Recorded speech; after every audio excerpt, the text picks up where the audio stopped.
നിങ്ങളൊരു ബാറ്റിൽ royal imagine ചെയ്ത് നോക്ക്. അതിൽ ജയിച്ചാൽ കിട്ടുന്ന പൈസ അല്ല, ഫെയിമും അല്ല, മറിച്ച് എൻ്റയർ ഹ്യൂമൻ റേസിന്റെ തന്നെ ഒരു ഫോഴ്സ്ഡ് എവല്യൂഷൻ ആണ്. ഈ ഒരു ഗെയിമിൽ ഫൈറ്റ് ചെയ്താൽ നിങ്ങൾ നിങ്ങളുടെ ഹ്യൂമാനിറ്റി ലൂസ് ചെയ്യും. പക്ഷേ ഈ ഒരു ഗെയിമിൽ ഫൈറ്റ് ചെയ്യാണ്ടിരുന്നാൽ നിങ്ങൾ ഒരു ഗ്രൂസം ഡെത്ത് ആയിരിക്കും ഫേസ് ചെയ്യുക. Welcome to the culling game. ഇന്ന് നമ്മൾ ജുജുട്സു കൈസൻ ഹിസ്റ്ററിയിലെ തന്നെ most insane, brutal and complex ആർക്കിനെയാണ് ബ്രേക്ക് ഡൗൺ ചെയ്യാൻ പോണത്. കെഞ്ചാക്കോ എന്തിനാണ് ഈ ഒരു നൈറ്റ് മെയർ സെറ്റപ്പ് ചെയ്തത്? ഈ ഒരു ചോര കളിനെ ഗവേൺ ചെയ്യേണ്ട 8 അൺബ്രേക്കബിൾ റൂൾസ് എന്തൊക്കെയാണ്? യൂജി ആൻഡ് മെഗൂമി ഈ ഒരു ഗെയിമിൽ കണ്ടുപിടിച്ച ടെറിഫൈങ് ലൂപ്പ് ഹോൾ എന്താണ്? വേഗം എല്ലാവരും റെഡി ആയിക്കോ, നമ്മൾ ബാരിയേഴ്സിന്റെ ഉള്ളിലേക്ക് പോവാണ്.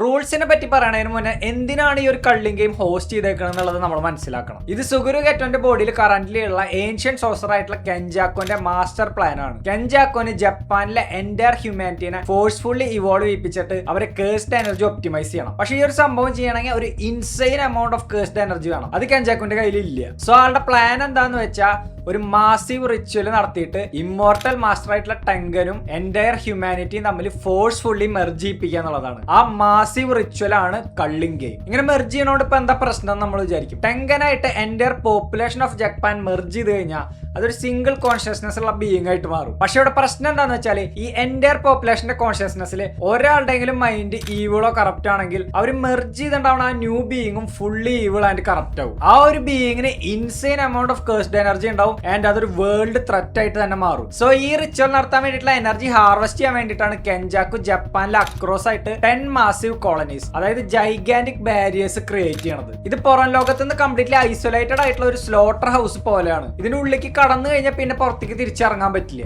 ആൻഡ് ഈ ഒരു ബ്ലഡ് ബാത്തിനെ ട്രാക്ക് ചെയ്യണത് എന്ന് പറഞ്ഞാൽ ഭയങ്കര ക്രീപ്പി ആയിട്ടുള്ള ഒരു ഷിക്കിഗാമിയാണ്. അതിന്റെ പേരാണ് കൊഗാനെ. കള്ളിംഗ് ഗെയിമിൽ പാർട്ടിസിപ്പേറ്റ് ചെയ്യണ ഓരോ പ്ലെയറിന്റെ ഒപ്പം ഓരോ കൊഗാനെ കാണും. ആൻഡ് ആര് മരിക്കണു, നിങ്ങളുടെ കറന്റ് ലൈഫിന്റെ വെർത്ത് എന്താണ്, ഇതൊക്കെ പ്ലെയറിന് പറഞ്ഞു കൊടുക്കുന്ന ഒരു ഇന്റർഫേസ് ആയിട്ടും കൊഗാനെ ആക്ട് ചെയ്യും. കെഞ്ചാക്കോ ഗെയിമിന് 8 കോർ റൂൾസ് ആണ് എസ്റ്റാബ്ലിഷ് ചെയ്തേക്കുന്നത്. ആൻഡ് ഇത് ഡിസൈൻ ചെയ്തേക്കുന്നത് എന്ന് പറഞ്ഞാൽ ഇതിൽ പാർട്ടിസിപ്പേറ്റ് ചെയ്യണ ഒരു പ്ലെയറിനും ഗെയിമിൽ നിന്ന് രക്ഷപ്പെടാൻ പറ്റാത്ത രീതിക്കാണ്. ഇതിലെ പ്ലെയേഴ്സ് എന്ന് പറയുന്നത് ഒരു മിക്സ് ഓഫ് ബീങ്സ് ആണ്. റീഇൻകാർണേറ്റഡ് ഏൻഷ്യൻ സോഴ്സറേഴ്സ്, ജെജെക്കെയിലെ main characters, special grade cursers and simply awakened ആയിട്ടുള്ള സിവിലിയൻസും. കള്ളിംഗ് ഗെയിമിന്റെ റൂൾ 1 പറയുന്നത് ഇതാണ്: ഒരു പ്ലെയർ അവരുടെ കേഴ്സ്ഡ് ടെക്നിക്ക് അവേക്കൻ ചെയ്ത് കഴിഞ്ഞാൽ 19 ദിവസത്തിനുള്ളിൽ ഏതെങ്കിലും ഒരു കോളനി ചൂസ് ചെയ്യും വേണം. അവരവരുടെ പാർട്ടിസിപ്പേഷൻ ഡിക്ലെയർ ചെയ്യും വേണം. നമ്മൾ നേരത്തെ പറഞ്ഞില്ല ജൈഗാന്റിക് ബാരിയേഴ്സ് അക്രോസ് ജപ്പാൻ, അതിൽ ഏതെങ്കിലും ഒരു ചൂസ് ചെയ്യും വേണം. നമ്മൾ ഗെയിമിൽ പാർട്ടിസിപ്പേറ്റ് ചെയ്യുന്നുണ്ടെന്ന് പറയുകയും വേണം. കള്ളിംഗ് ഗെയിമിന്റെ റൂൾ 2 പറയുന്നത് നിങ്ങൾ റൂൾ 1 തെറ്റിച്ചാൽ നിങ്ങളുടെ കേഴ്സ്ഡ് ടെക്നിക്ക് റിമൂവ് ചെയ്യുന്നുള്ളതാണ്. അപ്പൊ നമ്മൾ വിചാരിക്കും ഇതുകൊണ്ട് ഇപ്പൊ എന്താ കുഴപ്പം, നമ്മുടെ കേഴ്സ് ടെക്നിക്ക് പോയാലും ഇപ്പൊ എന്താ അത്ര അല്ലേ ഉള്ളൂ എന്ന് വിചാരിക്കും. പക്ഷെ കേഴ്സ് ടെക്നിക്ക് റിമൂവ് ചെയ്യാന്ന് പറഞ്ഞാൽ ബ്രെയിനെ ഇൻസൈൻലി ചേഞ്ച് ചെയ്യാന്നാണ് അർത്ഥം. ആൻഡ് ഒരു ബ്രെയിൻ ഇത്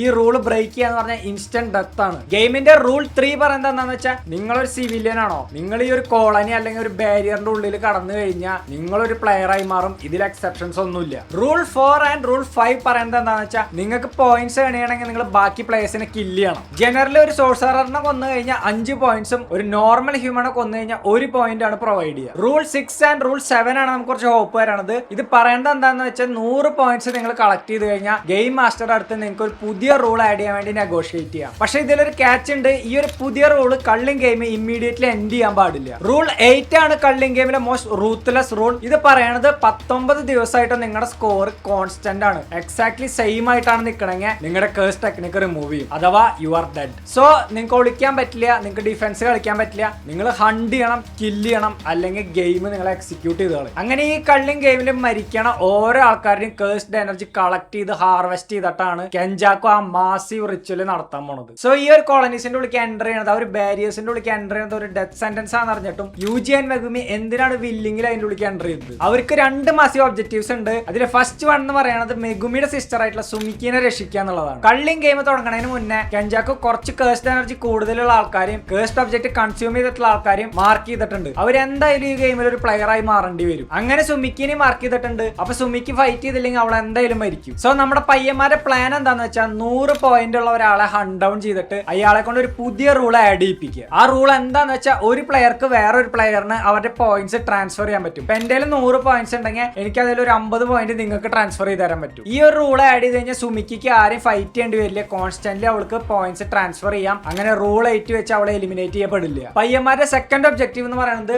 the honoured one himself. Gojo Satoru prison റലമിൽ ട്രാപ്ഡ് ആണെന്ന് നമുക്ക് എല്ലാവർക്കും അറിയാം. ഷിബുയ ഇൻസിഡന്റിലെ മേജർ ഇവന്റ് അതായിരുന്നു. പക്ഷെ കള്ളിംഗ് കള്ളിങ് ഗെയിമിൽ ഏഞ്ചൽ എന്ന് പറഞ്ഞിട്ട് ഒരു പ്ലെയർ ഉണ്ട്. ആ പ്ലെയറുടെ അബിലിറ്റി എന്ന് പറഞ്ഞാൽ വേറെ കേസ് ടെക്നിക്ക് നെഗേറ്റ് ചെയ്ത് കളയാന്നുള്ളതാണ്. സോ ഏഞ്ചലിനെ കണ്ടുപിടിച്ചാൽ മാത്രമേ പ്രിസർ അല അൺലോക്ക് ചെയ്തിട്ട് ഗോജോ സത്തോറിനെ ഫ്രീ ചെയ്യാൻ പറ്റുള്ളൂ. കള്ളിങ് ഗെയിം ജസ്റ്റ് ഒരു ടൂർണമെന്റ് മാത്രമല്ല, അത് ഹിസ്റ്ററിയിൽ തന്നെ സ്ട്രോങ്ങസ്റ്റ് സോസറസ് മോഡേൺ ആയിട്ട് ക്ലാഷ് ആവുന്ന ഒരു സൈക്കോളജിക്കൽ വാറാണ്. യൂജി ആൻഡ് മെഗുമി ഒരു മീറ്റ് ഗ്രൈൻഡറിലേക്കാണ് നടന്നുപോയത്. ആൻഡ് ഈ റൂൾസ് സെറ്റ് ചെയ്ത് വെച്ചേക്കണ തന്നെ ആരും തന്നെ രക്ഷപ്പെടരുത് എന്നുള്ള രീതിക്കാണ്. ഇനി നിങ്ങളാണ് ഈ ഒരു ബാരിയറിന്റെ ട്രാപ്പ് ആയതെങ്കിൽ നിങ്ങൾ എങ്ങനെയാണ് 19 ദിവസം സർവൈവ് ചെയ്യുക എന്നുള്ളത് എനിക്കറിയണം. നിങ്ങൾ ഹണ്ട് ചെയ്യോ അതോ നിങ്ങൾ റൂൾസ് എക്സ്പ്ലോയിറ്റ് ചെയ്യോ? നിങ്ങളുടെ സ്ട്രാറ്റജി എന്താണെന്നുള്ളത് വേഗം പോയി കമന്റ് ചെയ്തോ. അതേപോലെ ഈ ഒരു എക്സ്പ്ലനേഷനിൽ നിങ്ങൾക്ക് മനസ്സിലാവാത്ത എന്തെങ്കിലും എലമെന്റ്സ് ഉണ്ടെങ്കിൽ അതും കമന്റ് ചെയ്തോ. പിന്നെ സബ്സ്ക്രൈബ് ചെയ്യുക. നെക്സ്റ്റ് വീഡിയോ ആയിട്ട് ഞാൻ വീണ്ടും വരും. അതുവരേക്കും ടാറ്റ ബൈ ബൈ.